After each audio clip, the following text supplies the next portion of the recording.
What if one of the most powerful things that you could do to protect your brain from dementia wasn't a medication, wasn't a supplement, didn't cost you a penny, and most people are getting this wrong every single night? So a major study published this year looked at over 300,000 people in the UK Biobank, one of the biggest health databases in the world, and found that people with the worst sleep patterns had a 76% higher risk of developing dementia than those with the best sleep patterns. And for vascular dementia specifically, the type caused by poor blood flow around the brain, the risk more than doubled. So in this video, we're going to talk about why sleep is so deeply connected to dementia, what the worst sleep habits actually look like, how this damage shows up in subtle ways from your 50s and 60s onwards, and what you can actually do about all of this. And I'm also going to share my own experience of working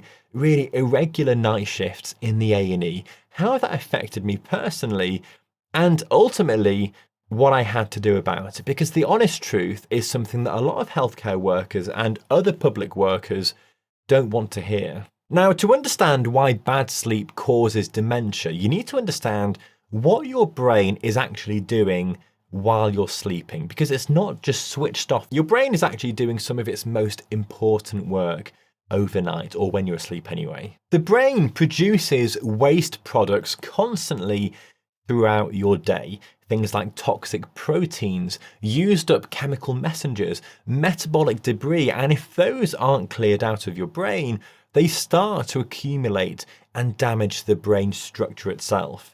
Now, the system that handles this is called the glymphatic system. Think of this like your brain's overnight clearing crew. Literally a network of channels that opens up during sleep to flush out waste from the brain. During sleep, this system clears out proteins associated with Alzheimer's disease, what we call amyloid beta and tau proteins, TAU. Literally flushing them out of your brain into the bloodstream to then be disposed of and excreted. Now, the mechanism for this waste clearance system occurs primarily during slow wave sleep, the deepest stage where your brain activity slows right down. So what happens when you cut your sleep short, or where you never really reach that deep stage properly, is that your cleaning crew in your brain never really gets a chance to finish the job. And what that means is that beta amyloid and tau, these proteins most closely associated with Alzheimer's disease, begin to accumulate and form plaques and tangles in the brain tissue that gradually damage and kill your brain cells. Now, this isn't a sudden process. It is a very, very slow build-up over years and decades. And by the time your symptoms appear, the damage in the brain has typically been underway for decades and decades. And that is the same with these other chronic health conditions that I talk about across this channel. Now, let's talk about what this new research actually found. So the UK Biobank study followed 313,000 adults aged 50 and over who were dementia-free at the start. They didn't have dementia at the start of this study. Over the follow-up period, there were over 7,000 new cases of dementia in these people. Now, people with the worst sleep scores, measuring 7 different sleep factors, including duration, insomnia, daytime sleepiness, snoring, these people had a 76% higher risk of all-cause dementia and more than double the risk of vascular dementia compared to those people with the healthier sleep patterns. What makes this study particularly important is that this wasn't just looking at one aspect of sleep in isolation. It measured sleep as a whole picture. How long you sleep, how well you sleep, when you sleep, whether you have insomnia, whether you're constantly tired during the day, and found that the combination of all those factors matters enormously. Separate research from the same UK Biobank database found that people with poor sleep had brains that appeared on average 1 year older than their actual age on MRI scans. And that gap between brain age and your actual chronological age widened by roughly 6 months for every 1 extra point drop in sleep health score. Your sleep quality is literally physically aging your brain. The big question that a lot of you are going to have is, what are these really bad sleep patterns?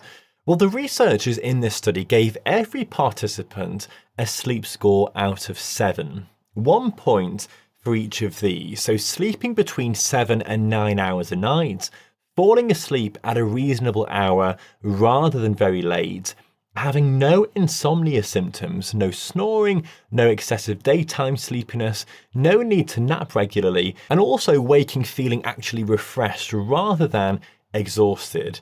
7 out of 7 is perfect sleep. 0 to 2 out of 7 is in the danger zone, and that's where the 76% higher dementia risk actually sits. What's really striking about the risk is that it's not binary. Even people scoring in the middle ranges, 3 or 4 out of 7, had an 18% higher dementia risk than the best sleepers in this study. And those scoring 5 out of 7 had a 7% higher risk. In other words, the damage scales with how poor your sleep is, and it starts well before you reach rock bottom. So it's worth asking yourself honestly where you'd score. 7 to 9 hours a night, yes or no? Do you get it? Do you wake feeling really rested? Do you fall asleep at a sensible time, or do you stay up until 11 p.m. or midnight? Do you get through the day without crashing or needing to nap just to function? Do you snore badly or wake up throughout the night repeatedly?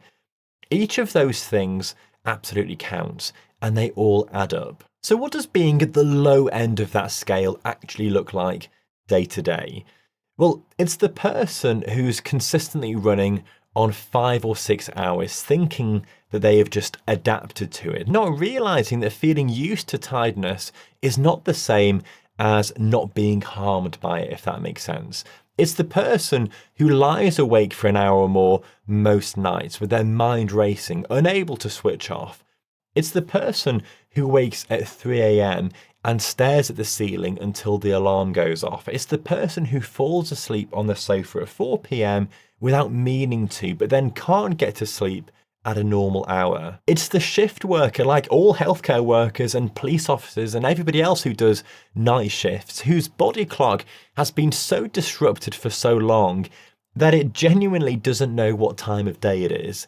And it's the person who has a couple of drinks every evening to wind down, because while alcohol does make you fall asleep faster, it then spends the rest of the night dismantling the architecture of sleep and suppressing the deep stages of sleep where the brain actually repairs and clears itself. Which is why you can sleep 8 hours after drinking and still wake up feeling like you haven't slept at all. A separate study using 25 years of follow-up data found that people in their 50s and 60s getting 6 hours or less per night were 30% more likely to develop dementia later on compared to those getting 7 hours. Now, I don't know about you, but I know lots of people who get less than 6 hours sleep. What's really important to understand is that the midlife window matters enormously. The damage being laid down in your 50s may not surface as a diagnosis until your 70s or 80s, but the process, as with all of these chronic diseases, starts decades earlier, very quietly before any symptoms appear. So let's talk about what this early decline actually looks like, the subtle signs from the age of 50 or so onwards. And this is the part that doesn't get talked about enough, because most people assume that dementia arrives very suddenly and very obviously as well. Well, it doesn't. The early changes are incredibly subtle and easy to explain away.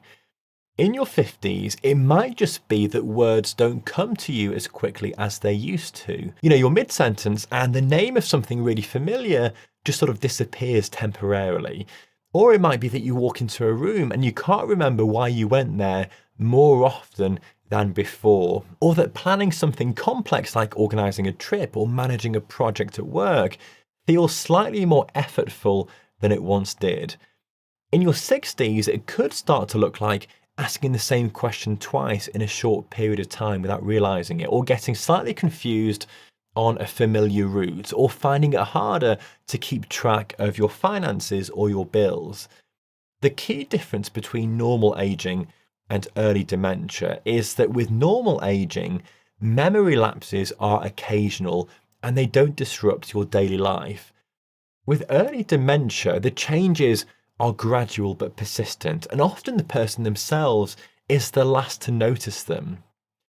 The other important point is that mood changes can be an early sign too, so becoming more irritable, more anxious, or more withdrawn from society. And these are frequently put down to stress or depression, when in fact they might be the brain beginning to struggle. So if you're in your 50s or your 60s and you're noticing these things progressing in yourself or somebody close to you, then it's a reason to see a doctor. And your sleep might not be the cause, but either way, it's important to go and see your doctor and have a conversation about your lifestyle. So for a significant part of my career working in A&E, I have been doing irregular shifts, as most doctors and nurses and paramedics and radiographers do, most healthcare people, including long stretches of permanent night shifts as a locum doctor. And what happened to my sleep over that time is incredibly alarming in retrospect. I became effectively an insomniac. During days off work, I couldn't sleep when I needed to, and then I would crash and fall asleep in the afternoon completely involuntarily.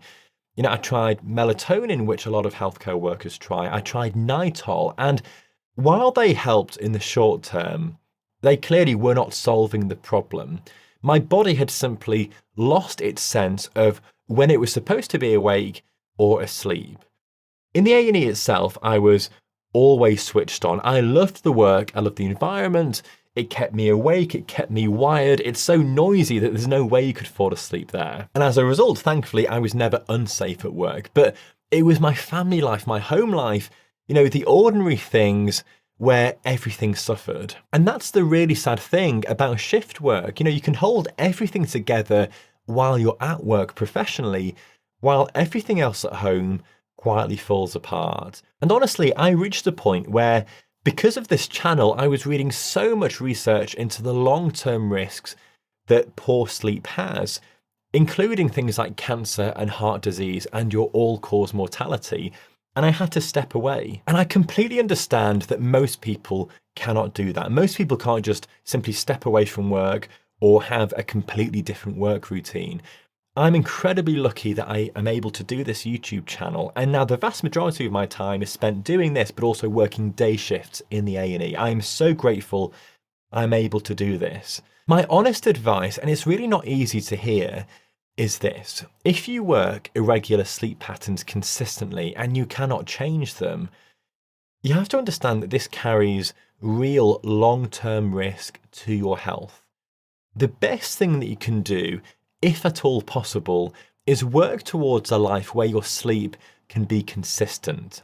So that might mean a different role, a different shift pattern, a different career path altogether. For most people, that's not realistic. I completely get that, I really do. But if it is possible for you, then the decision is really worth taking seriously. Because if you can go from a life where you're sleeping really inconsistently because of your work to a life where your sleep is really consistent and you're getting 7 to 8 hours a day, this will have a massive impact on your long-term health. There are numerous studies that point to this. And if you genuinely cannot change your hours at work, then everything else in this video and across this channel becomes even more important for you. Before I get into the specifics, and this doesn't apply to everybody, but I just want you to think about the things that doctors tell people to do that reduce their risk of Alzheimer's disease and other serious diseases. Things like changing your diet, starting to exercise, losing weight, reducing your stress levels. All of those things are genuinely quite hard for a lot of people if you're not used to them. They require effort, they require willpower, they require you to add something new and uncomfortable into your life. But sleep is different. You already sleep every day. If you're getting 6 hours a night, getting to 7 or 8 isn't adding a new habit, it is just extending one that you're already doing. And you're literally unconscious while that happens. I get it's not as easy as that, but really going from 6 to 8 hours or 6 to 7, you don't feel that extra hour. You just wake up having had it. And the barrier to getting there is often quite small. It means going to bed an hour earlier, putting the phone down, blocking the apps that keep you scrolling until midnight. For most people, that's it. Now, I'm not minimizing how hard sleep can actually be for people with genuine insomnia, with young children or babies or elderly parents to care for, or shift work with anxiety that keeps them awake. Those are absolutely real and serious challenges, and I'll get onto them in a minute. But for a large number of people, the gap between the sleep they're getting and the sleep that protects their brain, for a lot of people, is 1 hour. And the thing standing in the way very often is a screen. And so that is another conversation to have, and I'll probably do that in another video. So let me walk you through what the evidence actually points to. And I want to do this in a way that feels really useful rather than just sort of a list of things to try. If I had a patient sitting in front of me right now asking me what to prioritize, the first thing I would want to know is what time they wake up, because everything else in sleep medicine flows from that single anchor point. A fixed wake time, the same time every single day, including weekends, is the foundation that everything else is built on. Not a flexible bedtime, not aiming to get 8 hours from whenever you fall asleep. A fixed morning alarm, the same time every day, no snooze, no weekend lie-ins. So pick a time, 6:30 or 7 or 8, whatever fits around your life and your routine. And then protect it like it really matters, because it does. The reason this works is that the brain builds up something called sleep pressure across the day, a chemical called adenosine that accumulates the longer you've been awake and drives the urge to sleep. A consistent wake time means that pressure builds up reliably, and within a few weeks you'll find yourself genuinely tired at an earlier point in the evening, which solves the problem of not being able to fall asleep at a reasonable time without you having to force it. If you vary your wake time by 2 hours at the weekend, which most people do, you're essentially giving yourself jet lag twice a week. It sounds daft, but this is what the research says, and I've experienced this myself. And you then start to wonder why your sleep never really sort of feels settled, and this quite often is the answer. The next thing I'd ask that patient is what they're doing in the first 30 minutes after waking up, because this is where most people are leaving very easy gains on the table. What we know is that getting outside into natural daylight within half an hour of waking up for at least 10 minutes is the most powerful free tool for sleep quality that exists. And that doesn't mean sitting at a window and getting sun on your face. It means actually getting outside in the fresh air. Even an overcast British morning is great. Outdoor light is orders of magnitude brighter than indoor lighting, and it resets the brain's internal clock through the eyes in a way that nothing artificial could ever replicate. Apart from maybe those light panels that you can buy online, those are a good temporary fix if you live in a part of the world that doesn't really get a lot of daylight until later in the morning or the time of year. But really, trying to get out as soon as the sun comes up is the best thing. If you do this consistently, then you'll start to feel sleepy earlier in the evening, not because you're trying to, but because the brain's timing system is finally calibrated properly. It's all about your circadian rhythm. It also wakes you up faster in the morning, which makes getting up at that fixed time actually bearable rather than miserable. And then I would ask about caffeine, because almost everybody is having it too late in the day and almost no one realizes the damage it's doing to their deep sleep. So caffeine works by blocking the adenosine receptors in the brain, essentially blocking the signal that tells the brain that it's tired. The half-life of caffeine is 5 to 6 hours, which means that a coffee at 2 p.m. still has half the caffeine active at 8 p.m. So it won't necessarily stop you falling asleep, but it suppresses the deep, slow wave sleep stages, the ones where your brain is clearing its waste. You'll fall asleep, you'll feel like you slept, but the quality will be significantly worse. A really hard cutoff at 1 p.m. is the practical rule, or midday if you're really sensitive to caffeine, and then switching to decaf in the afternoon. This preserves the ritual without the hidden cost. From there, the conversation would turn to the bedroom itself, because the environment you're sleeping in is either working with your biology or against it. So the body needs to drop its core temperature by around a degree to get into and then stay in deep sleep, which means a cool bedroom around 16 or 18 degrees Celsius. Obviously, you can fall asleep at warmer temperatures, but to get your proper deep sleep, 16 to 18 is best. Thinking about your environment means thinking about your bedding as well, going lighter than you think you need. Blackout curtains or a sleep mask, because even dim light suppresses melatonin, the hormone that signals nighttime to the brain, in ways that are measurable and really, really meaningful. And also your phone as well, not just because of the screen light, but because having it in the room means that your brain never fully disengages. The most effective thing that you can do is charge it outside of the bedroom and then use a separate alarm clock. For most people, that one structural change removes the entire decision about scrolling at midnight because the phone simply isn't there to reach for. And then we've got alcohol and exercise timing and stress. These are all connected, and it's worth understanding them together rather than in isolation. So alcohol is particularly important because this cultural belief that alcohol helps you sleep is so widespread, but it's so absolutely wrong. Yes, it puts you to sleep faster, and then it spends the rest of the night fragmenting the rest of your sleep, suppressing the deep and REM sleep stages and waking you earlier than you otherwise would. People who drink regularly often have no idea their sleep quality is as poor as it is because they're not conscious of the disruption because they're asleep. Cutting out alcohol, or at a minimum stopping 3 hours before bed, usually produces really meaningful improvements within 2 to 3 weeks.